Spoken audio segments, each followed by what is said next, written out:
Hi everyone. Uh, Welcome, the Harmless Player, to our event. So, the Harmless Player will be today talking about CICD in the cloud platform. So, welcome guys, and good luck, the Harmless Player.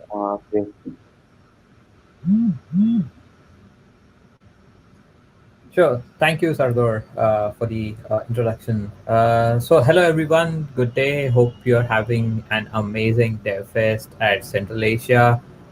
It's a pleasure to speak at this event, and I'm sure I'll add some value to uh, your understanding with this talk. With that, let us get started. Today I'll be talking around CI/CD on Google Cloud Platform. And to give you some introduction, let me speak a bit of Russian if you can understand. Меня зовут Dharmesh Vaya. I'm a director of technology at Agraya Technologies. I am a Google developer expert for cloud and payment systems as well. So that is what I basically do. I kind of speak at different conferences, and at Agraya we are a GCP partner, so we help in different kind of cloud implementations and solutioning. So with that, let us get started with our today's topic. It's corely going to revolve around continuous integration and continuous deployment. So to give you some context, like what it basically means. So there are like any software development life cycle. It actually, especially in this agile world nowadays, it will consist of these two phases in terms of like deployment and actually building the code. So the CI part of it, which is the continuous integration, is actually as soon as you kind of code, it has to be built. Okay, since there are a lot of libraries, there can be containerization and stuff like that, and then has to be continuously deployed. It just cannot be built and then kept isolated somewhere. It has to be continuously built, or rather delivered in an automated fashion, and that is where the CD portion of it comes into picture. So this part of it, if I am highlighting it, uh, the release part of it or the deployment part of it is something that is considered as the continuous delivery. And there can be certain underlying layers which will be around monitoring, testing, and how you kind of operationalize it in a day-to-day manner. So that is like the core concept of basically CI and CD. And we'll see like how does CI and CD look like when it comes to GCP. So we'll see some products, we'll see some approaches on GCP, which will actually help you understand the entire CI/CD pipeline and how you can actually implement that. So this without like wasting too much time, trying to help you understand the concepts in a quick manner, this is basically the core of how CI/CD would actually look like on a GCP stack. So if you as a developer, if you are making any changes, okay, now your source repositories can be anything. Like it can be on GCP natively itself, which is like the cloud source repos. It can be Bitbucket, GitLab, GitHub, anything. Any of these source repos that you can think of, and you're using prominently. Okay, as soon as you commit your changes, a build will actually get triggered, and this is like the standard CI pipeline that you can like kind of consider. It is a very standard approach that you can think of. Everyone like uses GitHub to push their code changes and your source code over there, and then a build is actually triggered. So the entire CI/CD actually revolves around this product called as Cloud Build when it comes to GCP. And here you can actually push your changes, and as soon as a change is pushed on GitHub, a build is actually triggered over there, and from that trigger you can see that the deployment would happen. So here as soon as a build is happening over here, the build is actually pushed to the container registry, since like nowadays, like that is more of the approach of how specifically in terms of the container world, that is how builds are actually published or applications are published in a container fashion. And you'll see that container registry will actually hold your latest images, your latest builds, and it will get deployed and it will get served maybe in an HTTP format or an API or something of that sort. And that is how actually it is released. Now, if I have to then further simplify this, so then you might ask, like, where exactly do I actually deploy this? So let me kind of simplify this. So again, the same kind of a structure, the same kind of a workflow, but then here we are talking more from a product perspective. And we are considering where exactly is the deployment happening, or where is it actually being served from. Because eventually, whenever an application is deployed, it will need to be served from a compute power or a compute resource. And in this case, let us consider a serverless compute resource, which is Cloud Run.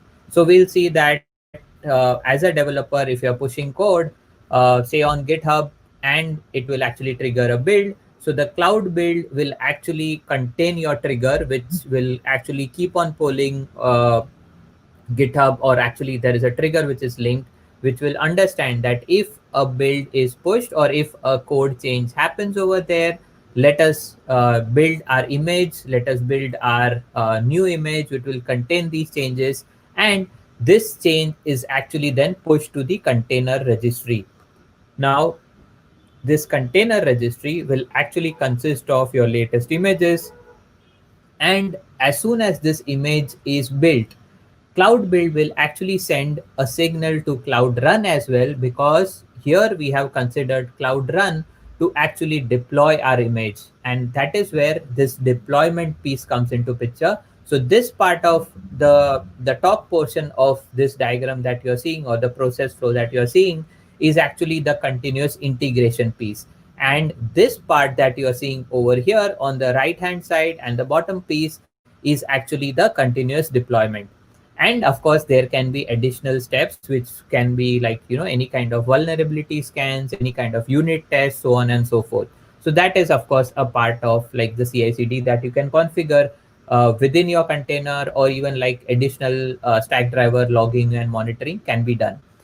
So as soon as this deployment push is given, Cloud Run would actually pull the latest image from container registry for the build that happened, and then it will deploy it on its instance, or it's on its you can call it a container, and which is actually abstracted away from the user. So that is how, like, actually in terms of like CI/CD works, okay, basically in a serverless fashion on GCP. Now, let us dive a bit more in terms of what this process flow would look like, when and who are the actors into it, or how does it actually get used by developers, DevOps teams, and so on. So again, like the similar process flow, more simplified in terms of like what are the steps that would happen. So here, as soon as a developer changes the code, you'll see that as soon as they change the code, they push it onto the app repository. Again, this can be more of like GitHub, GitLab, cloud source repositories, anything.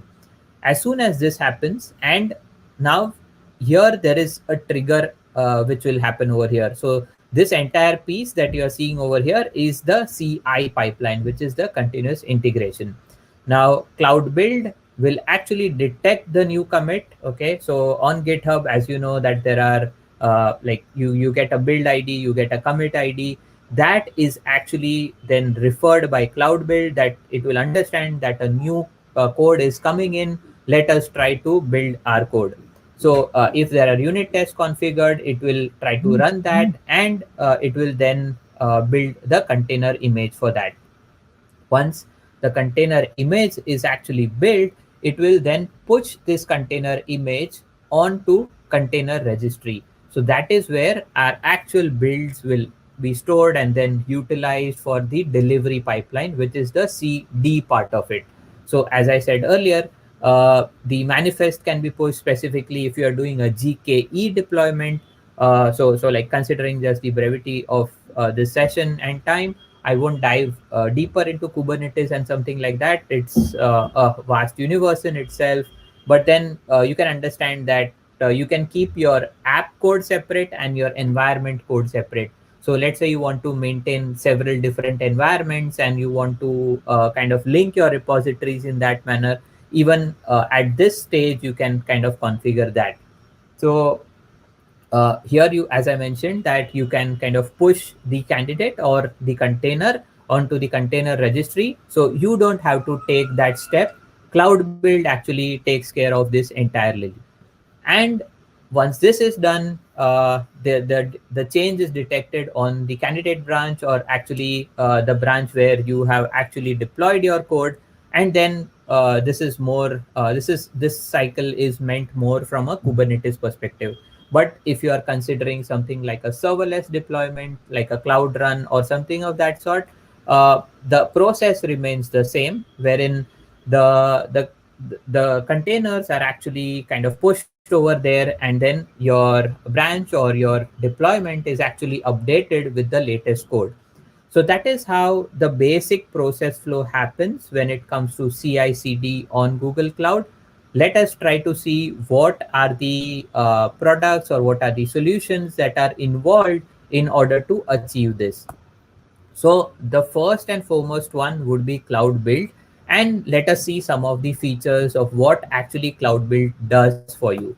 So as I mentioned earlier, it is actually a kind of a product or a kind of a service which actually executes your builds on the GCP infrastructure without having you to kind of configure much into it. There is like kind of minimal configuration. You just have to link your repo and then kind of provide where exactly is your configuration file, and with that it will start building into it. So the core steps that you would actually use in order to kind of consume this service, or rather Cloud Build, is that first and foremost, of course, you will need your code to be built. It can be your code, your assets, libraries, any images, anything of that sort. Then you will need a configuration file.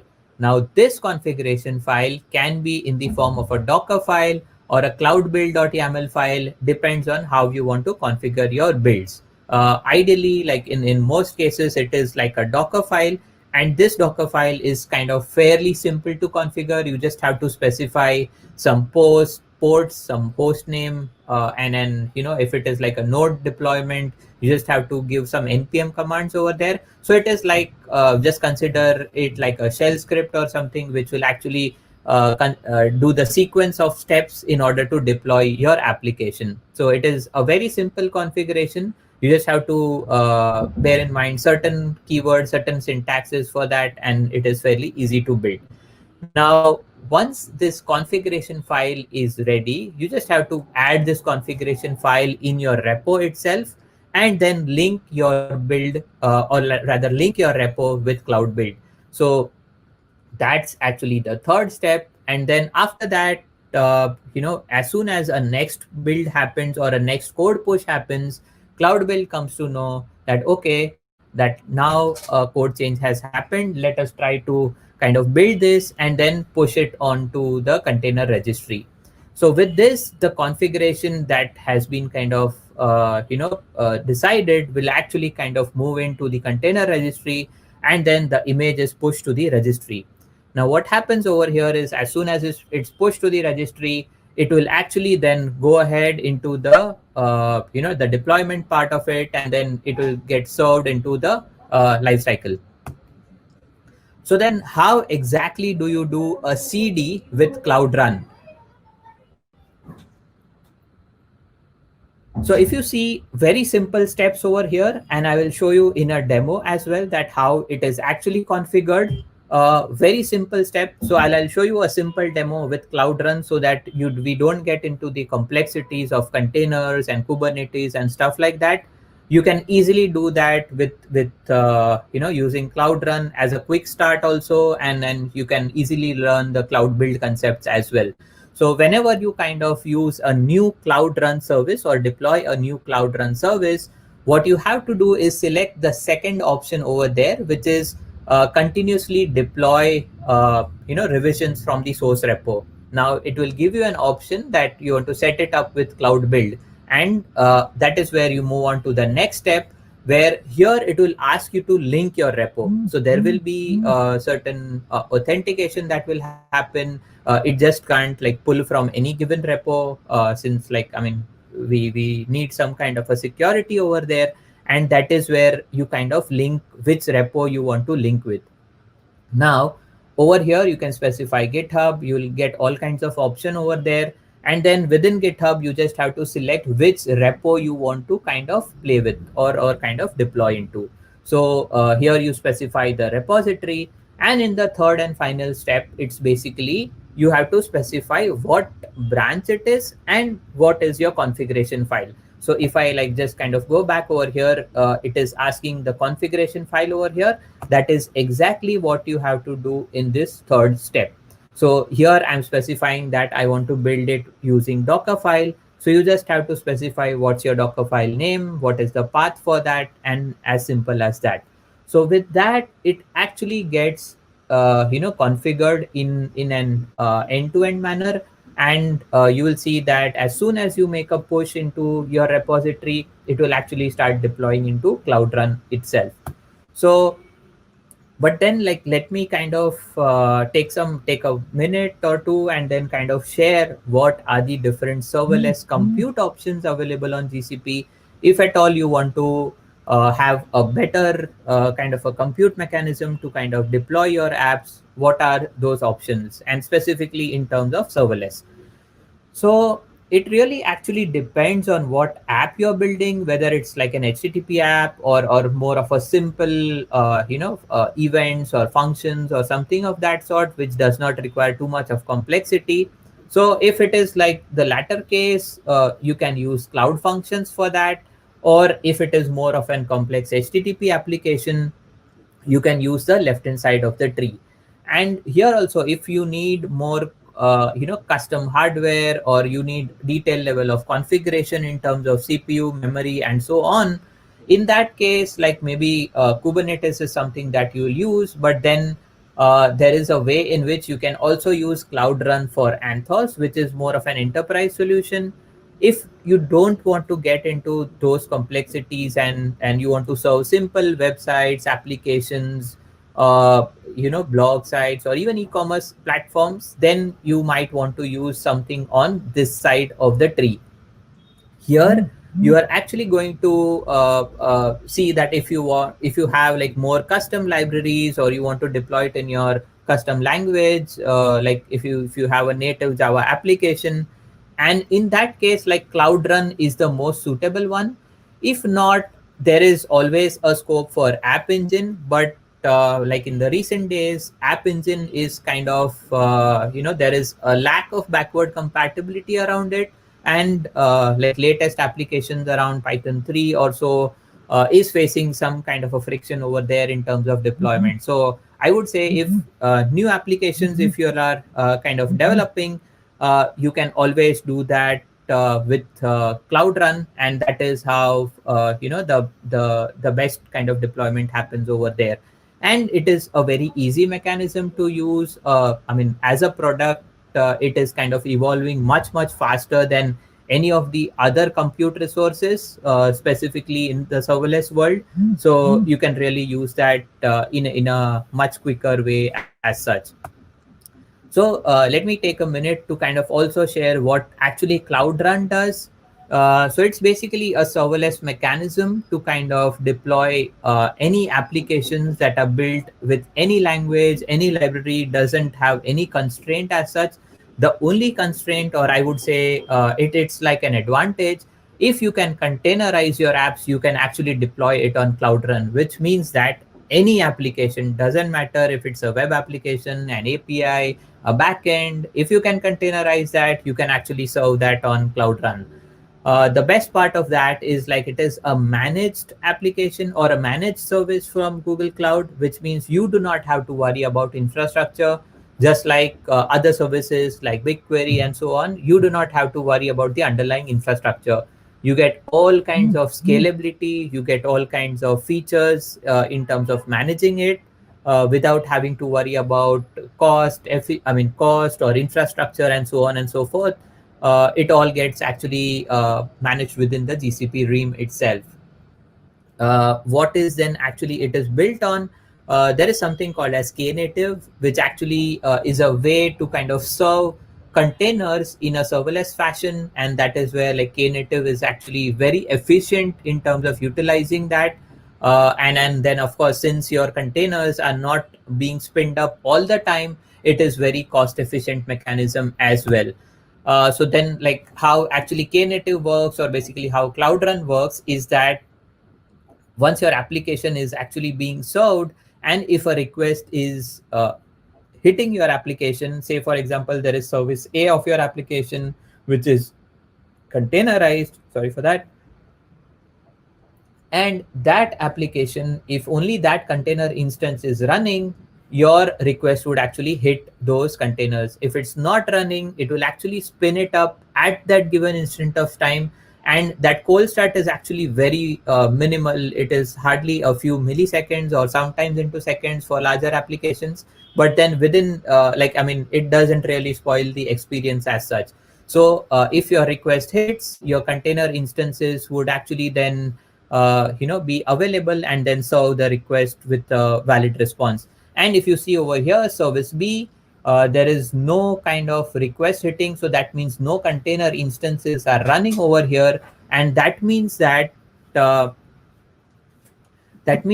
over here there is kind of no cost involved over here, since no containers are running at this given instance of time, which is a very efficient mechanism to kind of serve your applications. So with that, let us like kind of jump into a short, quick demo, and we'll see that how exactly we are deploying a service with Cloud Run and how we have integrated that with Cloud Build. So let us like kind of jump into a demo. Let me share my screen, which will consist of my Cloud Console. Let me kind of share my other part of the screen.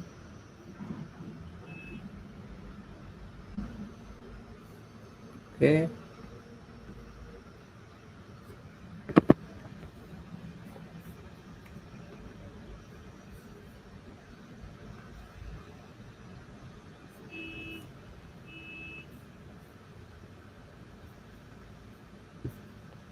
Okay.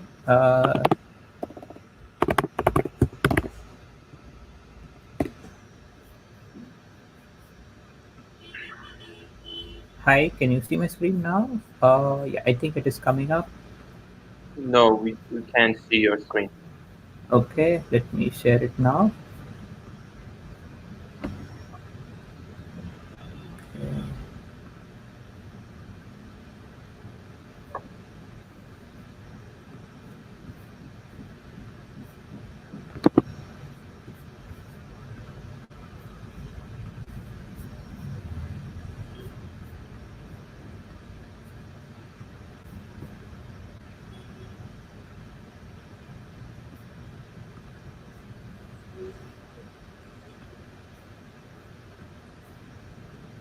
Oops, I need to reload the page. It's not allowing me. Give me a minute.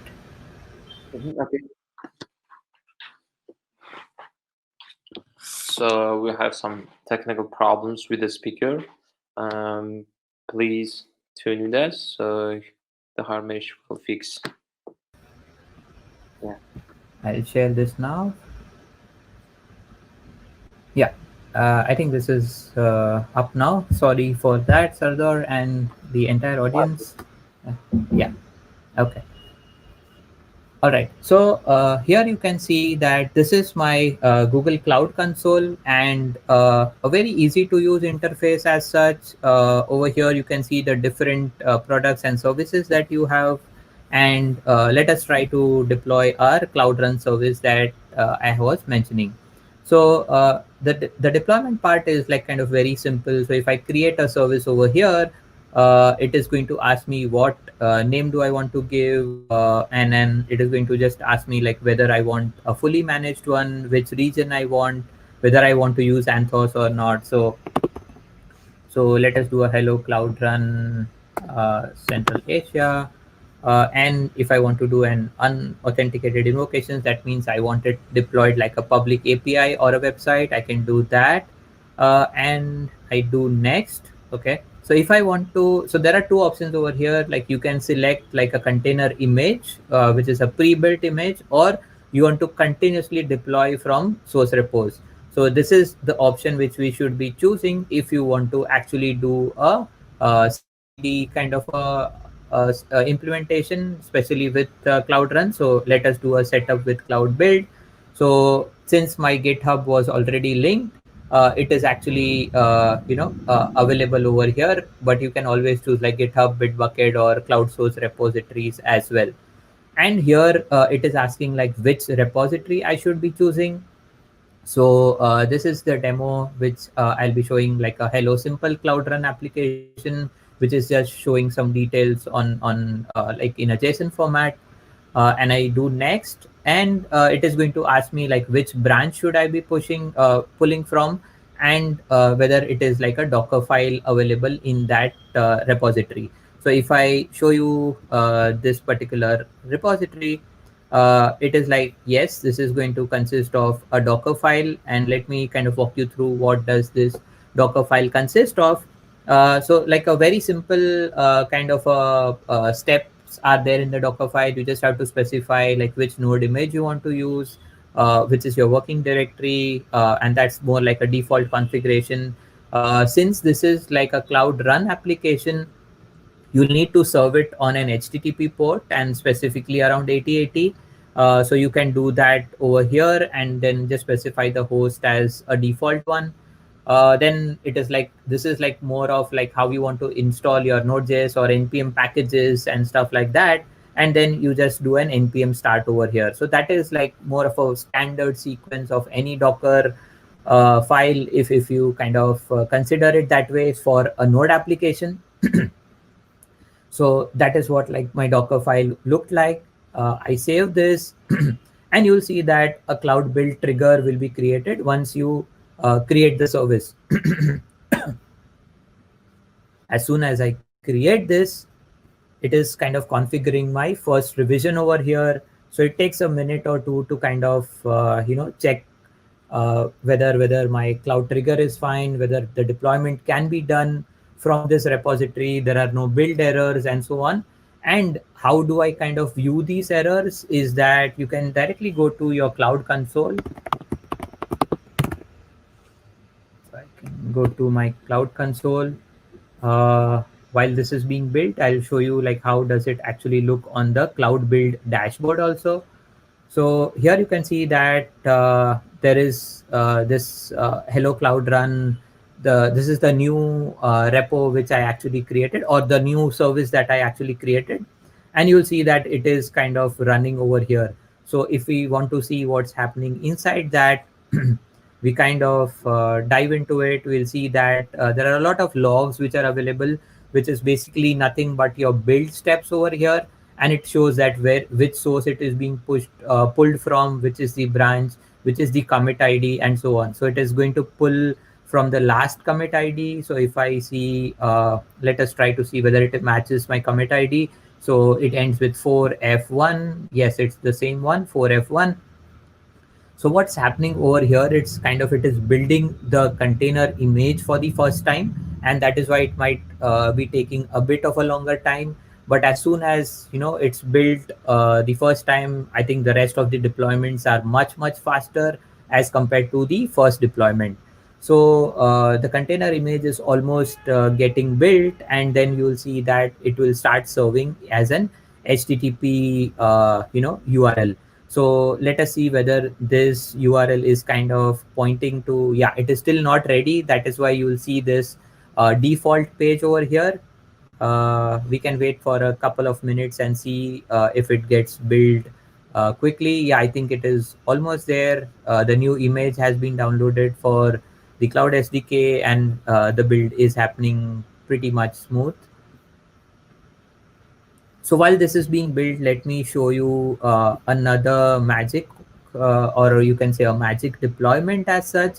Let's say I do not want to, kind of deploy anything, or rather, I do not want to open my cloud console. I'm a bit of a lazy developer. So what I have done over here is that within this repository itself, I have modified my README file in a manner that I can just click a button on this README file and it will start deploying and serving as a URL. So the only thing that I have to do over here is kind of tell the cloud shell. So there is a cloud shell that will get open. Okay, I just have to tell cloud shell that which repository you should be using and then start deploying in on it. So let us see that magic. While okay, I think our build also got deployed successfully. So you see this build summary is kind of done, and it's all green out there, so which means that my build has been successfully deployed. This is the URL which you will actually see the application on. Let me kind of zoom that. Yeah, so it is just a simple JSON API response, which is my repo, which is a URL about me, my profile, and a short description just for kind of showing like what is happening over there. So it's built with Cloud Run, a demo for CI/CD, and thanks for attending. So let me show you the other demo which I was showing.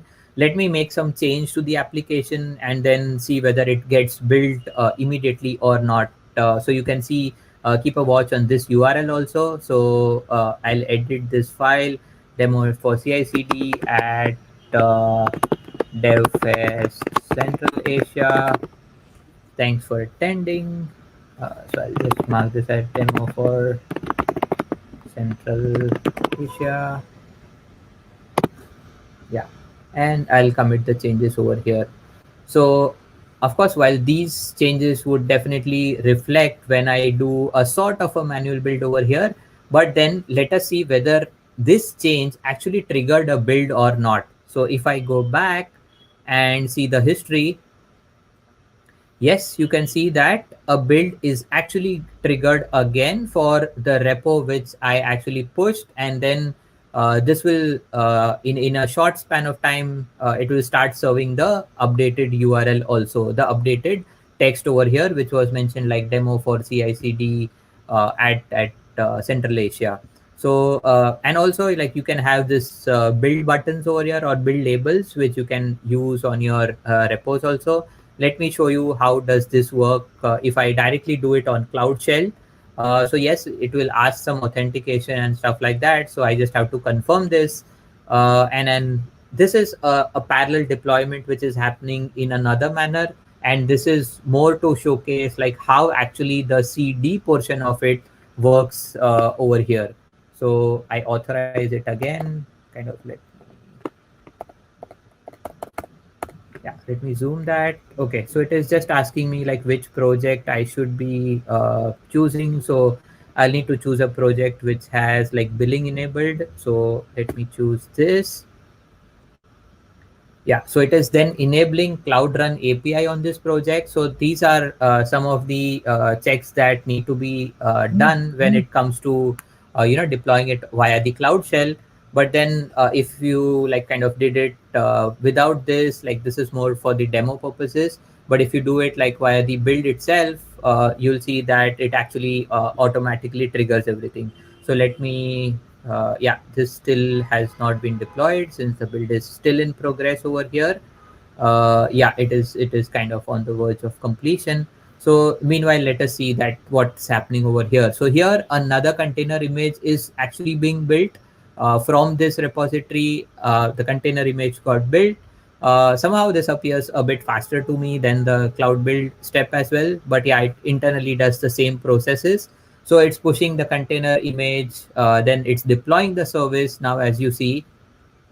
And while this service is getting deployed, we'll see whether the previous build actually, yeah, you'll see that the the build with Cloud Run demo for CI/CD at DevFest Central Asia is actually reflecting on my application URL, which means that the other push that I did is actually yes. So even here, the build is successful, and you can get the application URL from here. If I click this, you'll see that it actually leads to the same page. Yes, this also has been kind of serving the same application over here, and with that, like actually the deployment gets completed. So that is more of a short demonstration of how you can achieve CI/CD using Cloud Run, Cloud Build as such. Let me kind of switch back to my presentation. Yeah, let me switch back over here. So that is how basically you can do a quick deployment with CI/CD, I mean, with a very minimal configuration. In fact, at our organization, I have like kind of implemented this for my entire dev test environment, and some of the prod services are also deployed in a similar manner, which means that my developers now can't complain to me that it does work on my machine, but it's not working on production. Why? Because it's the same kind of environment that you are giving them, okay, when they want to do a local testing as well. So it is a very helpful tool, specifically when you want to, want to run automated tests, or you want to have that level of control in terms of your unit testing or any kind of scans that you want to do. It is a very helpful process. Just some kind of references if you all are interested in reading.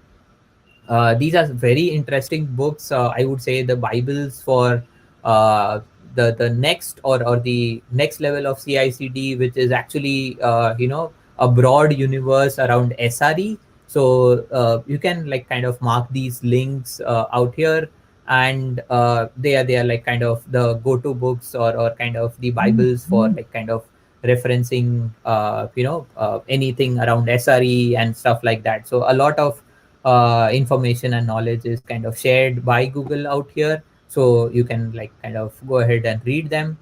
And so that's it from my side. Spasibo, thank you so much for kind of attending this session.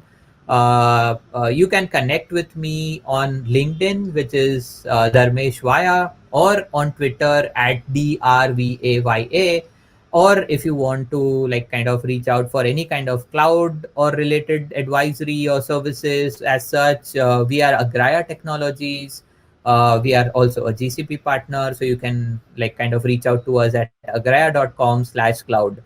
I would be thankful to the organizers of Central Asia, Kyrgyzstan, Kazakhstan, Bishkek, and everyone.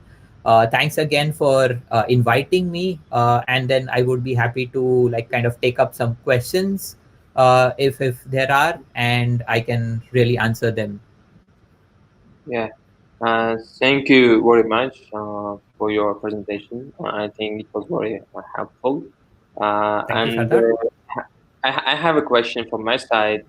Yeah, So I know that a couple of people who has a background as a backend developer, like they know Go language, they know Python, but they want to deep dive into DevOps like yeah, AWS or yeah, GCP, and they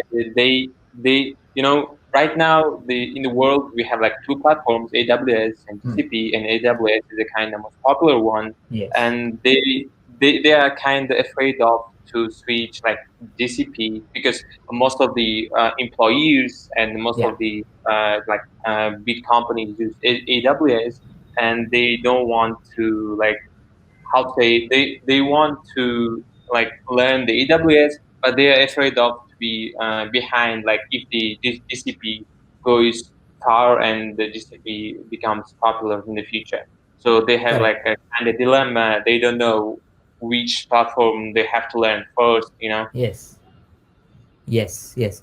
No, Sardar, I can't, disagree with you. It is very much the scenario, even, at our side of the enterprise world, and a lot of actually, use cases or implementations are done on AWS. So, if you're talking more from, backend developers or people who are actually wanting to, foray into cloud and learn these technologies, I would say the underlying concepts remain the same. It is more of the product packaging that would differ. So if you have actually mastered any one of them, it would be easy enough to switch into any kind of implementation. So I mean, giving you an example, we as cloud implementation partners, we like can't say no to our customers if they want to do an AWS implementation. However, if tomorrow they want to kind of switch to AWS or GCP or vice versa, or say for example even Azure for that matter, Yes, Microsoft. we have to build the underlying architecture in a manner that they are not heavily dependent on any kind of services in that realm itself. So I know, like I mentioned around cloud build, but then cloud build is just more of an orchestration or an automation tool that you can think of. A similar tool is available on AWS also, but the concept remains the same. Everything is going to link to a repo, it is going to deploy it, maybe containerize it, and so on. So I would say for any kind of people who are kind of trying new things on cloud, I would say focus on the fundamentals, understand how does containerization happen, how does a CI/CD implementation happens, irrespective of the technology stack, whether you're on GCP or AWS, and I'm sure you can do it on any kind of cloud provider. Also, to add to that, I would say going down the line, maybe a few years down the line, it is heavily going to be a hybrid cloud world. So an enterprise customer is not going to stick to just one cloud provider. They would actually have their applications deployed in multiple clouds, okay, and you never know, like one cloud can serve as the backup for other, or some services work efficiently on AWS, some like the compute instances out there, or the EC2 is much efficient over there, versus you can say that the data warehousing or the analytics machine learning is something which is like GCP strong area. So you never know, like it is like a hybrid cloud world out there, okay, so you might have to work with a balance of both the sides. So focus on the fundamentals, and then you can do it on any of the cloud providers that you can think of. I see. I see. Yeah, Yeah, sure. Thank you very much. But I also yeah, tried in the past implementing Docker in a GCP, yeah, and as well as Docker in the AWS. But for yeah, me, it's very easy to implement in GCP. Like in the yeah, AWS, it was kind of, it had a lot of configuration, and the yeah. UI of the dashboard of AWS is also more of complex than GCP. Yes, yeah. Uh, So in yeah, I mean, future, in the recent days, like I think the cloud console and the user friendliness of especially in terms of for developer tools has been much simplified from a GCP perspective. yeah. Yeah. Sure. I see that from viewers we don't have that much questions, Okay. so we can end our session here. Okay. Thank you very much, Dharmesh, for your time and for your speech. Hope we will see you in our next events. Thank you very much. Sure. Thank you so much, Sardor, and the entire Central Asia team. Have a great day fest for the next few days. Yeah. Thank you so Thank you much. very much.